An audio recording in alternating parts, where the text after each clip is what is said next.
paz do nosso Senhor seja com todos, com todas.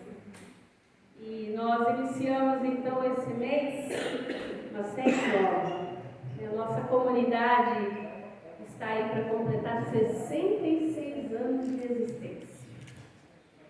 E eu queria pensar com você que uma pessoa que chega na altura dos 60 entra num período de transição. Entre o final aí, né, da meia-idade e o início da terceira idade. É um período assim marcado por intensas reavaliações, não é? Quem está aí na altura dos 60 está reavaliando várias coisas, né?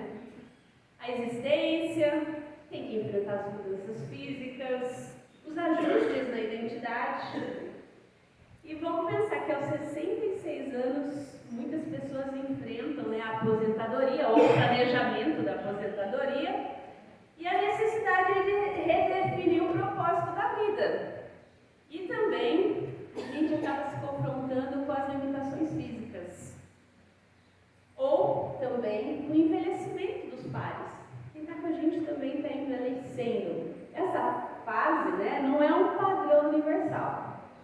Mas é um momento assim, bem comum de transição que pode trazer desafios bastante significativos para a vida. Porque tem uma tendência de se olhar para trás, para o retrovisor da vida, né? E refletir sobre o que se alcançou, sobre aquilo que se planejou ao longo da vida. E aí vem os remorsos, os arrependimentos, mas também tem as alegrias. Tem as coisas boas, tem a surpresa. E quando se olha para frente, né, pensa, quanto tempo eu tenho para frente? E isso gera um pouco de ansiedade. Para alguns, até depressão, porque é uma incógnita.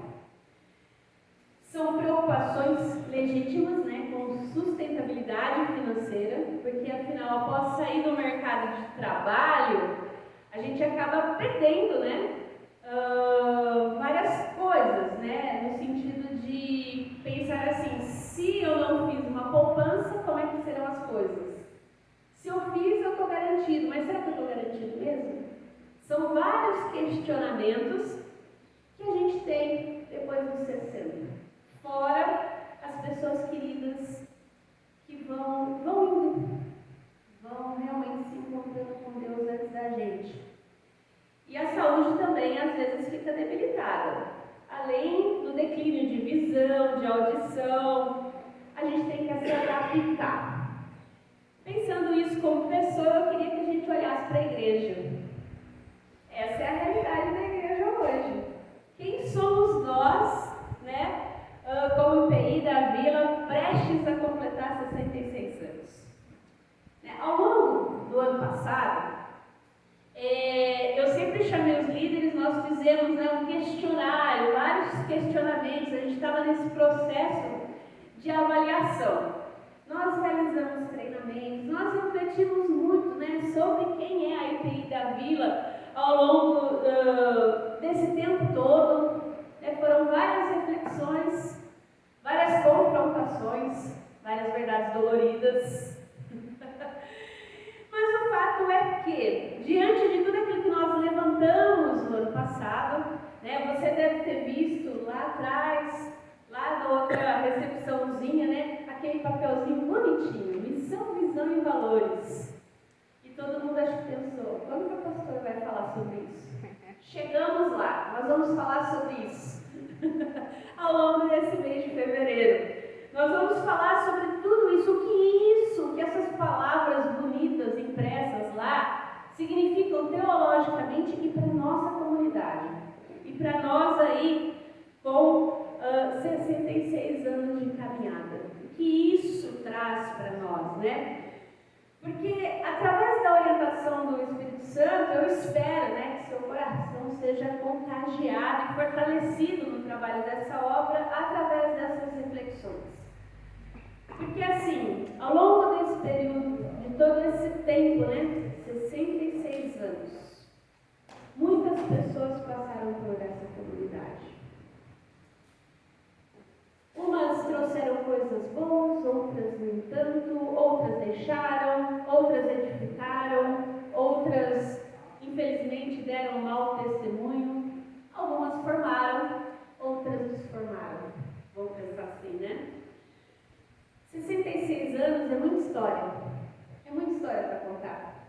É coisa boa, é coisa ruim, é coisa alegre e é coisa triste. E nós estamos aqui hoje, essa é a nossa realidade. Somos uma igreja de uma senhora de 66 anos de idade. Isso é um fato. E não tem como a gente fugir disso. E a partir disso eu queria então meditar com profundidade e permitir, peço que você também abra seu coração, para que a gente ao longo desse mês pense sobre tudo isso.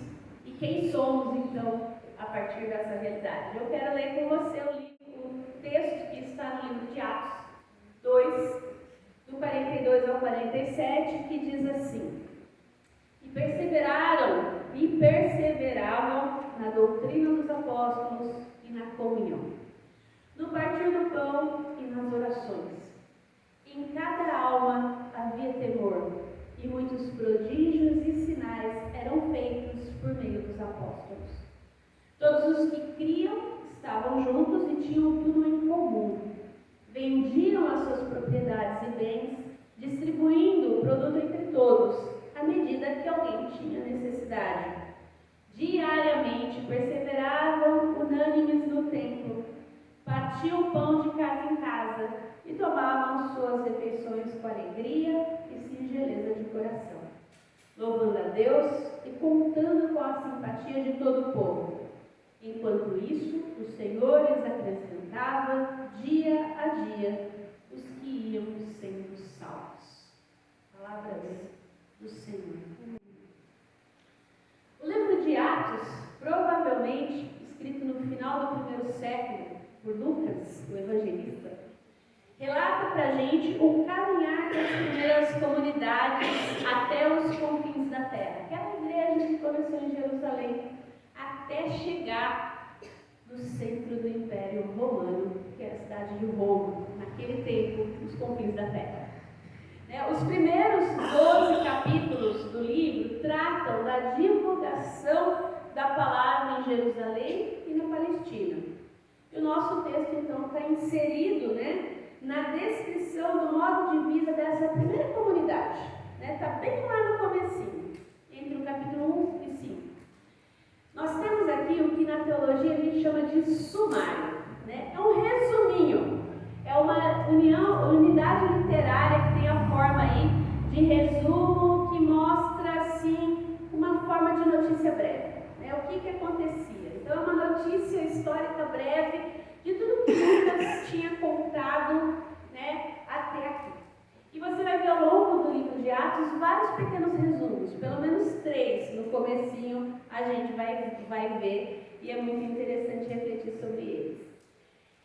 Ele coloca aí as principais características dessas primeiras comunidades. Então, as primeiras comunidades cristãs, elas constituíam o quê? O grupo de seguidores de Jesus, das lideranças reconhecidas naquele tempo. Era o quê? Uma comunidade que realizava suas reuniões e fazia tudo no mesmo lugar. A oração cotidiana, viviam em comunhão, dividiam a vida, praticando a fé, a unidade, a partilha de bens financeiros também, de sorte que o que acontecia? Eles recebiam a estima de todo o povo em volta. Era bonito de se ver. Quem via falava, olha, é bonito. Então, as primeiras comunidades cristãs, elas não se fecharam em si mesmas, mas elas vão abrangendo aí a universalidade do testemunho do anúncio das boas novas do Jesus Cristo morto e ressurreto. Elas vão testemunhando. É importante você pensar, e eu queria trazer aqui para você, que o evangelista Lucas, ele idealiza essas primeiras comunidades, partindo do plano de Deus do Antigo Testamento. Então, as características dessas comunidades, elas se formam seguindo, então, os próprios pressupostos dos apóstolos. Qual era a tentativa aqui? Viver segundo os ensinos e a prática de Jesus. E a partir desse texto que eu quero trabalhar a nossa missão como igreja, hoje, como IPI da vida, como Igreja Presbiteriana Independente de Araraquara. É uma idealização Isso aponta que essas comunidades também não eram perfeitas, né? Quando a gente fala do passado, a gente sempre escuta, naquela época, só falta aquela coisa, aquele parênteses, é que era bom. Só que adivinha, tinha problemas também, tinham dificuldades, tinham lutas. Então, quando a gente traz à memória uma idealização, a gente conta apenas o que é bom, que é o que a gente quer enfatizar. E é o que Lucas faz aqui, né? E ele, como um bom historiador, faz muito bem, diga-se de passagem. Então, eu queria que você deixasse essa informação com você, porque é importante a gente pensar que é uma idealização. A partir dessa realidade, eu queria olhar então para nós hoje. Existe um escritor chamado Tom Rainer, que é um pastor, ele é palestrante, batista norte-americano, que ele trabalha com igrejas há mais de 30 anos. E ele escreveu um artigo há cerca de 10 anos atrás chamado Anatomia de uma Igreja Doente. 10 sintomas a observar. Onde ele afirma que esses sintomas não são necessariamente um problema, tá? Mas que eles simplesmente fornecem uma advertência e sinais de potenciais problemas. E aqui eu queria listar ele para vocês. Ele fala, primeiro, da diminuição do número de presença no culto. 2, diminuição na frequência de comparecimento dos membros da igreja. 3, falta de alegria e vivacidade no culto de adoração. 4, pouco fruto evangelístico. 5, baixo impacto na comunidade. Então, a comunidade, a ideia é o quê? A vizinhança, tá? 6, mais reuniões do que serviço. 7, reuniões de negócios amargas. Quando falo reunião de negócio, pode ser de conselho, de diaconia, de UMP, sabe? Aquelas reuniões que você sai com a boca meio estranha, fez mal pro fígado, né? Mas 8, pouquíssimos convidados no culto de adoração. 9, guerra sobre o louvor. Imagina, guerra dentro do grupo de louvor, do coral. E 10, expectativas fantasiosas sobre o cuidado pastoral. E essas características aqui que ele conta, foi o que ele observou estudando igrejas, ao longo de 30 anos de ministério. E eu acho que você já deve ter visto alguma delas, seja aqui na igreja ou seja em outra igreja que você participou. São sintomas. E aí ele faz uma análise. Afinal, você tem um sintoma, você precisa de um diagnóstico. Aí ele vai dizer, né? Não quero transformar isso aqui numa palestra, mas é só para vocês entenderem e depois isso vai fazer sentido para a gente. Que quando uma igreja tem de 1 a 2 sintomas, é uma igreja normal. É a maioria das igrejas, espera-se que seja assim, né? Que seja por um período curto de tempo. Não é um indicador de problema de saúde, tá? Mas é um sintoma que a gente precisa ficar esperto. De 3 a 4 sintomas, é uma igreja que está doente e que precisa de atenção imediata. De 5 a 6 sintomas, é uma igreja que está muito doente. Se realmente não tiver mudanças significativas, a congregação está em perigo de passar por uma doença terminal. E de 7 a 10 sintomas, é uma igreja que está em perigo de morrer nos próximos 5 ou 10 anos. E embora seja possível, é raro, a igreja pode se recuperar.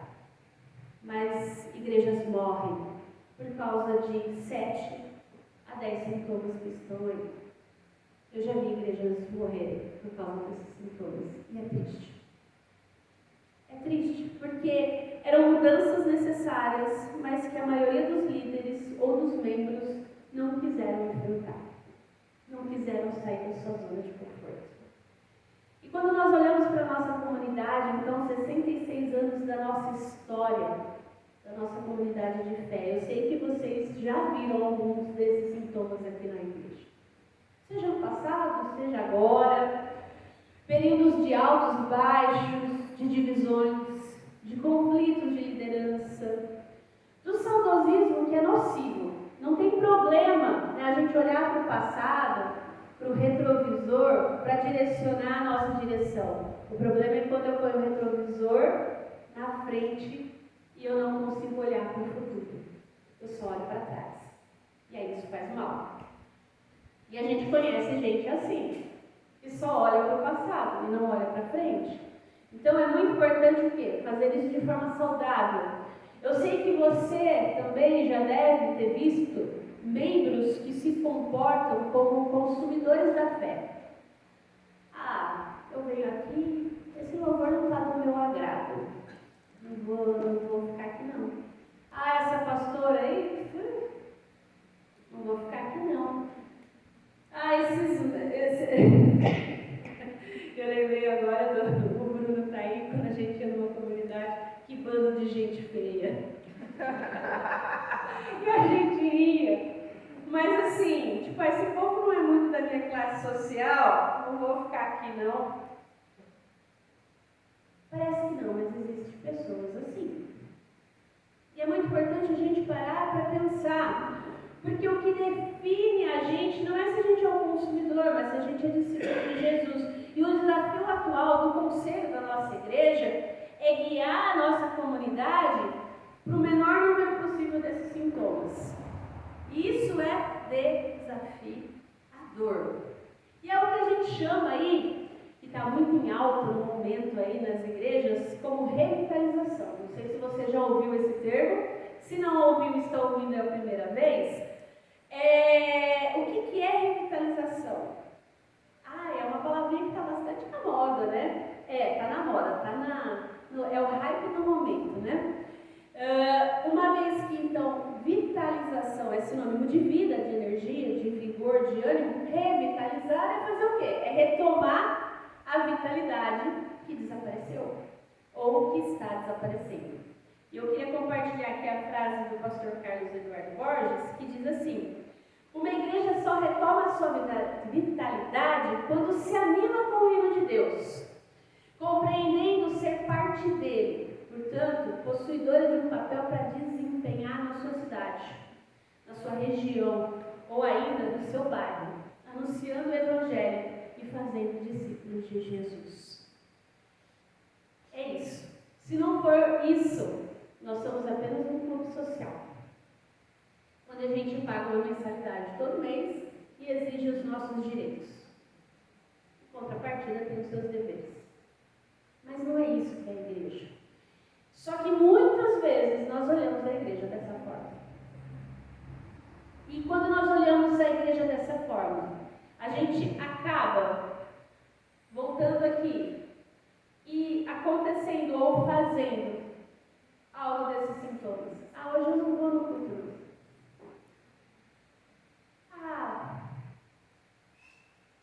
Para ir lá, o pessoal ficar lá, aquela fofoquinha, não vou.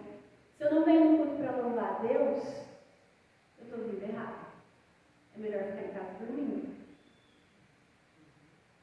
A gente vem para louvar e bendizer o Senhor, a gente vem para aprender a ser discípulos, para que quando nós saímos daqui, a gente possa realmente falar, anunciar esse Jesus Cristo que ressuscitou, que morreu e ressuscitou para nos salvar e nos dar a vida eterna, e que faz diferença de alguma forma nas nossas vidas. É para isso que a gente tem que parar e pensar que a gente, como igreja, a gente realmente precisa se animar com o reino. O que a gente está vivendo como igreja? Isso é muito importante. Como nós, como IPI da Vila, fazemos diferença nesse lugar. Um dos dados mais tristes que a gente levantou no ano passado, sabe qual foi? A má fama da igreja. A má fama da igreja. Porque quem olha e fala assim, aquela igreja, a igreja da divisão, a igreja do fulano, do beltrano, do ciclano. Isso tem como eu e você mudar? O que foi no passado, não. Mas daqui para frente, quem nós somos sendo membros dessa comunidade? Não estou falando que, olha, Gisele, agora você deu uma responsabilidade gigantesca para nós. Não, essa responsabilidade é de Cristo e Ele pegou ela na cruz, no Calvário, para si. A nossa função é realmente tomar, agora vamos ser bem pentecostais, tomar posse do que Cristo fez na cruz por nós e se revestir de tudo isso e viver isso na nossa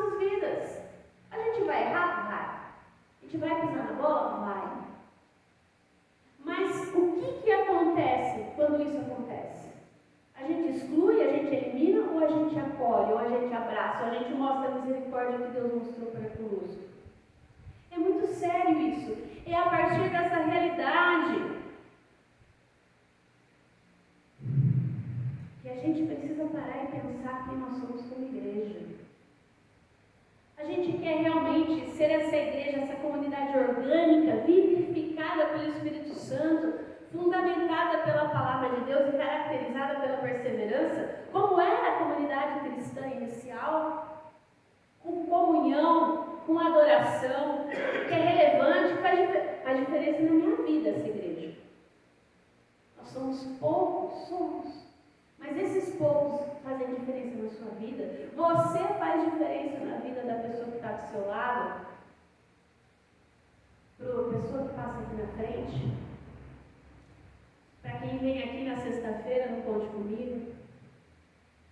Sobre isso. Porque quem vem aqui na sexta-feira no Conte Comigo, nem todos são crentes, né, Alice? E são pessoas que têm sede, que têm vazios, assim, indescritíveis.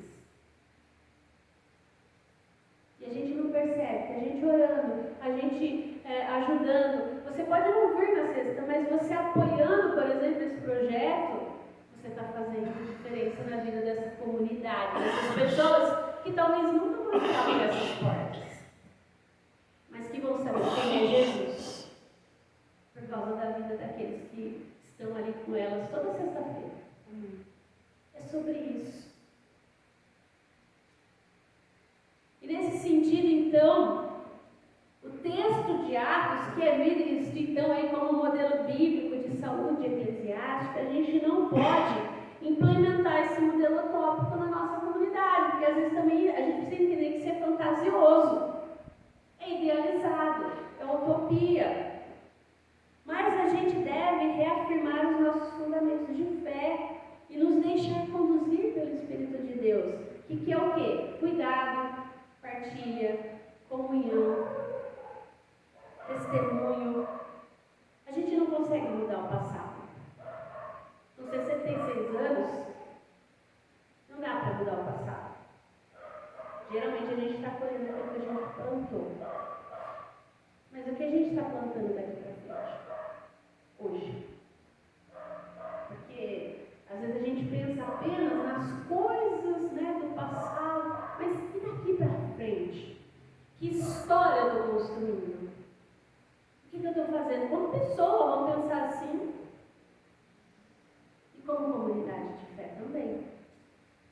Então, como igreja, a gente precisa estar atento às mudanças da sociedade, da economia, da política, e a partir disso manter-se fiel a Jesus Cristo e ao Espírito Santo.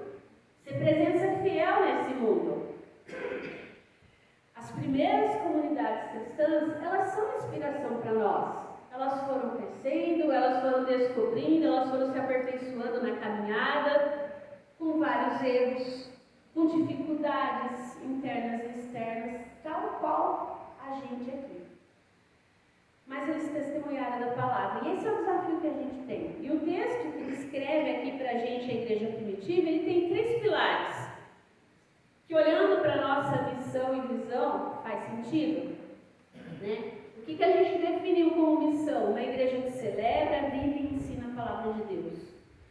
Nós somos, que bom, uma igreja que ensina a palavra. Igual está em Atos 42.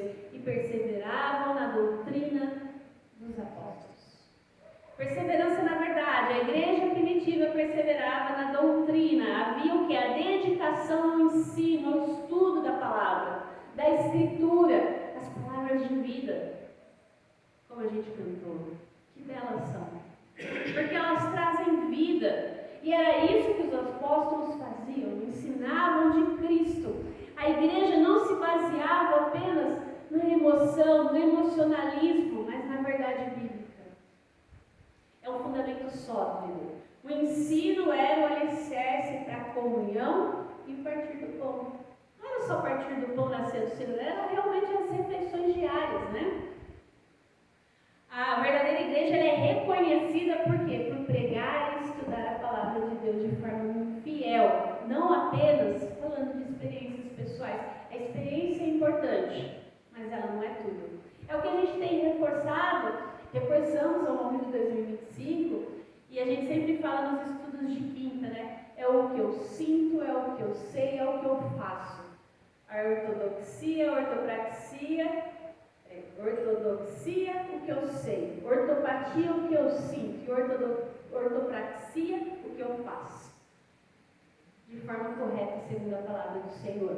Uma igreja saudável valoriza a centralidade das Escrituras e o ensino apostólico como base doutrinária. Não é as opiniões humanas. Por isso que eu sempre falo, leia a sua Bíblia. Por que a gente está fazendo circuito 4x4? É para você conhecer, é para você ler. Você não tem que aceitar o que eu falo aqui do púlpito e engolir simplesmente. Ore, questione. Isso é extremamente importante. Segundo, uma igreja que vive a palavra. O que diz o texto? Que na comunhão, no partir do pão e nas orações tinham todas as coisas em comum. Serviço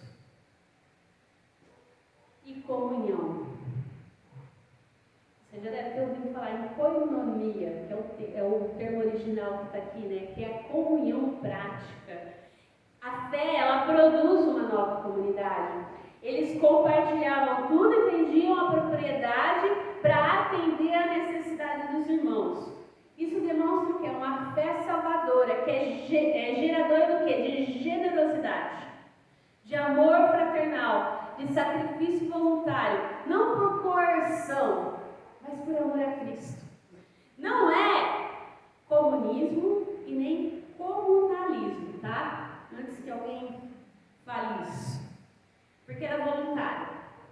Era uma expressão de cuidado. Então a comunhão, a koinonia, né, aqui vai além da socialização. Inclui o que? A partilha da vida, de recurso. O que o outro precisa? Alimento, remédio, oração, carona, uma palavra, uma exortação. O que a gente precisa? O partir do pão é interpretado como a ceia do Senhor aqui, como sacramento. Ele era associado à refeição comum, indicando o quê? Uma comunhão vertical com Deus e uma comunhão horizontal com o outro. A unidade e a simplicidade, ou a singeleza de coração, né? Indicavam que uma comunidade genuína, que partiu o pão de casa em casa e no templo, unindo a adoração comunitária com a vida diária. Esse é um desafio para a gente, né? Esse ano a gente pretende, né, fazer alguns cultos nos lares. Então, os irmãos que quiserem, depois podem manifestar. Olha, eu quero. E a gente vai organizar como é que vai ser isso. A gente ainda está com esse desejo no coração, né? Mas ainda não definimos como vai ser o trabalho. Estamos aí num período de planejamento ainda. E por fim, uma igreja que celebra a palavra. E às vezes a celebração passa pela ideia apenas da festa. Oba! Pão e circo. Não. É pão e louvor. É isso que Deus coloca pra gente. Comiam com alegria e singeleza de coração, louvando a Deus. Adoração focada em quem? Em Cristo. O partir do pão é interpretado como a celebração da ceia do Senhor nas refeições comunitárias, que lembravam a morte e a ressurreição de Jesus. É louvor e alegria, é estar junto, é louvar a Deus e a partir disso ter a simpatia do povo. Que povo é esse? Os de fora. As pessoas identificaram, tem alguma coisa diferente naquela pessoa. Esse povo é diferente. O que será que é? Sabe, aquele despertar do... Então, é importante a gente pensar que a nossa adoração de domingo, ela não é apenas uma adoração solene, ela precisa ser alegre. Por quê? Porque a gente reconhece a soberania de Deus, a salvação do Senhor nas nossas vidas. É isso. Então, qual é o resultado? Né? Qual é a conclusão que a gente chega? Que, assim como em Atos o Senhor acrescentava dia a dia o que iam sendo salvos, é assim que o Senhor faz conosco. Amém. O foco é a glória de Deus. onde a igreja cumpre a sua missão e independência. A gente tem aquele desejo, né, que a igreja cresça, que todos os bancos fiquem lotados. Mas será que é isso que Deus quer da gente? Esse crescimento, primeiro, ele precisa ser orgânico. Eu e você, crescendo como discípulos de Jesus, consequentemente, outras pessoas virão. É isso. Então, a missão, né, quando a gente pensa aqui de uma organização, que a gente colocou lá e que está tão bonitinho, é a sua razão de viver. O propósito fundamental que define o que ela faz, quem ela é, o que ela entrega, né? E aí, respondendo então essa pergunta, né, por que existimos? A partir do que a gente definiu e a partir do que a palavra coloca, para que a IPI da Vila existe? Quem nós somos? Uma igreja que celebra, que ensina e vive a palavra de Deus. Que seja a partir de você, a começar em mim, que assim seja, e que a gente pense, né? Eu falei de revitalizar, e eu falei da pessoa com 66 anos. Quando a pessoa de 66 anos ela começa a se dedicar melhor à sua saúde, a fazer atividade física com frequência, a ter hábitos saudáveis, geralmente ela é muito mais ativa do que um jovem de 25 anos. Imagina a tiazinha do Pilates, que tem um alongamento lá no pé. Às vezes, uma pessoa de 20, 30 anos não consegue fazer o que ela faz. Porque ela está lá ativamente, se dispondo, fazendo, ou seja, ela está ali revitalizando a sua vida. Ela não vai voltar a ter 20 anos, a sua estrutura, o seu corpo não vai permitir. Mas o que ela está plantando agora, ela vai colher amanhã, depois. Porque às vezes a gente não pensa nisso, né? Mas quando a gente investe na nossa saúde, na nossa mente, a gente está criando, na verdade, um depósito. Para um dia que a gente quer de cama, para um dia que der uma gripe muito forte, a recuperação vai ser mais rápida, vai ser melhor. É sobre isso. Então, quando a gente pensa em revitalizar a igreja, é realmente tornar viva essa missão no nosso coração de tal forma que a gente continue ensinando e crendo na doutrina dos apóstolos. Para que a gente continue realmente tendo vida, sendo uma igreja que partilha, que serve, que tem comunhão. Que seja bom ficar. Não porque só é gostoso, mas porque Cristo é exaltado nas nossas vidas. Porque Ele é glorificado no que a gente faz. E é muito bom estar com gente que glorifica Deus. E por último, que a gente possa celebrar de forma alegre e fiel o partilhar do pão, as orações, as necessidades. Que nós possamos, assim como os primeiros cristãos, perseverar. Não é fácil perseverar, mas que a gente possa perseverar na doutrina dos apóstolos. E isso é mais do que permanecer fiel à pregação dos fatos ocorridos lá em Jerusalém. Jesus era o eixo central da vida desses cristãos. Sem Jesus ressuscitado, a vida perdia todo sentido. Perseverar, então, significa ocupar-se dedicadamente a colocar os ensinos de Jesus em prática nos nossos dias, no nosso cotidiano. Consequentemente, o resto vai acontecer. Não vai ser algo forçado. A palavra remete à ação e essa confirma a palavra. O que eu faço? Mostra quem eu sou. Que nós possamos realmente ser uma igreja de 66 anos saudável, viva, revitalizada, próspera, fiel na doutrina, amorosa na comunhão, generosa na prática, que testemunhe para os de fora Cristo. Não as nossas benesses, não quem a gente é, mas acima de tudo, Jesus. É Ele quem vai fazer diferença na nossa vida, na nossa família, na nossa cidade. Que Deus assim nos ajude e que Ele assim nos fortaleça. Porque eu queria lembrar você que é o que a gente vai cantar daqui a pouco, que foi um alto preço pago para que isso pudesse acontecer. E a gente não pode fazer desse preço algo barato, porque foi uma graça que custou. Não é uma graça barata. Então eu quero convidar a igreja, nós vamos cantar durante esse cântico. Os irmãos que vieram preparados com dízimos e ofertas podem estar trazendo à frente. Eu quero chamar